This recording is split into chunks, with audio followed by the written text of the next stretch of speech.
Family রান্নাঘর থেকে আমি পুষ্প। দেখুন আজ আমি আপনাদের কত সুন্দর একটা পালং শাকের ঘন্ট করে দেখালাম। এই পালং শাকের ঘন্টটা আপনারা অবশ্যই রান্না করুন, করে খান, দেখবেন কত অসাধারণ লাগে।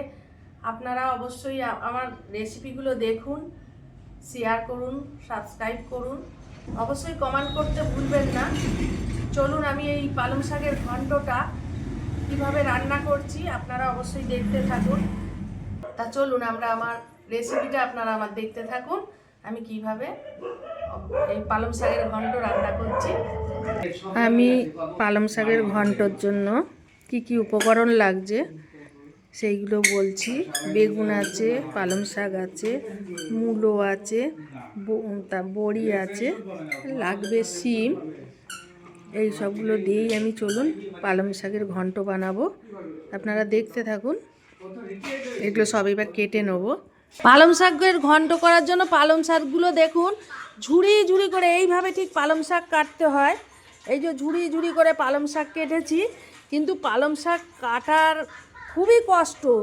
এই পালং শাকগুলোকে প্রথমে গোটা ধুয়েছি, ভীষণভাবে গোটা ধুয়ে নিয়েছি, তারপরে কাটার পরে আরও 10 বার ধুয়েছি, তাতেও যেন বালি যায় না। দেখেছেন, পরিষ্কার করে ধুয়ে নিয়ে এলাম পালং শাকগুলো। এবার ঘন্টর জন্য যে সবজিগুলো, এক একটা জিনিসের সবজি এক এক রকম কাটে, কিভাবে কেটেছি দেখুন। খুব ছোট ছোট করে শিম, এই যে বেগুন ছোট ছোট, সব ছোট ছোট, এই যে মূলো, শিম, আলু সব ছোট্ট ছোট্ট করে কেটেছি। কড়াইতে তেল গরম হয়েছে, বড়িগুলোকে এবার ভেজে নেব।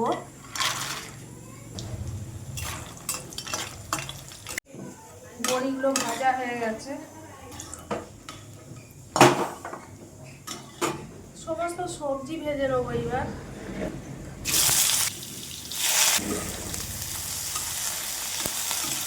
কড়ার মধ্যে জিরে ফোড়ন দিলাম, শুকনো লঙ্কা ফোড়ন দিচ্ছি। এবার আলুগুলো দেবো। আপনারা হয়তো ভাবছেন মুখ দেখা যাচ্ছে না, আমার রান্নাঘর ছেড়ে আমাদের নিচে চলে আসতে হয়েছে। আমার দু বছরের নাতি এতটাই দুষ্টু, আমাদের ওপরে থাকতে পারছি না, মানে তার জন্য আমাদের নিচে চলে আসতে হচ্ছে, মানে রান্নার পজিশনটা পাচ্ছি না। এই কারণে এইভাবেই রান্নাটা করতে হচ্ছে আমাদের। একটু হালকা লবণ দিয়ে ভাজছি। পালং শাকের ঘন্টটা রান্নাটা শেষ অবধি দেখুন, এতটাই অসাধারণ খেতে হয়। ভালো করে আমি তাকে ভেজে নিলাম, দিয়ে শুকনো লঙ্কা ফোড়ন দিয়ে, তেজপাতা ফোড়নও চলে, হাতের সামনে নেই বলে আমি দিলাম না।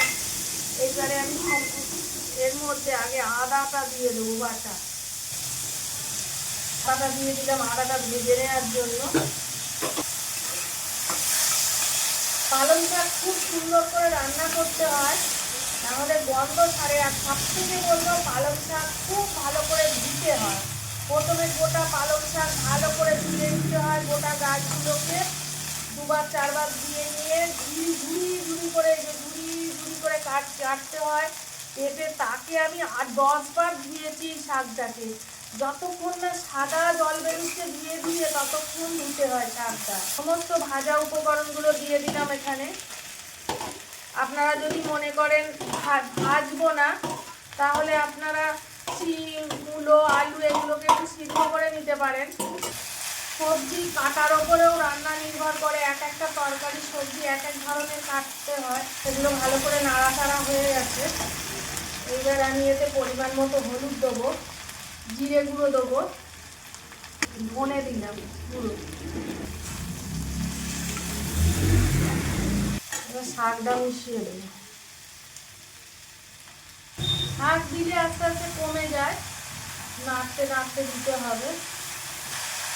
রুটি দিয়ে খেতেও খুব ভালো লাগে ঘন্ট পালং শাকের।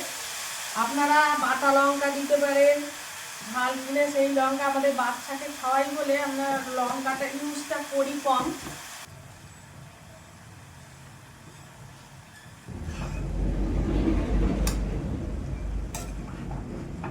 এবার এটা সিদ্ধ হতে দিতে হবে।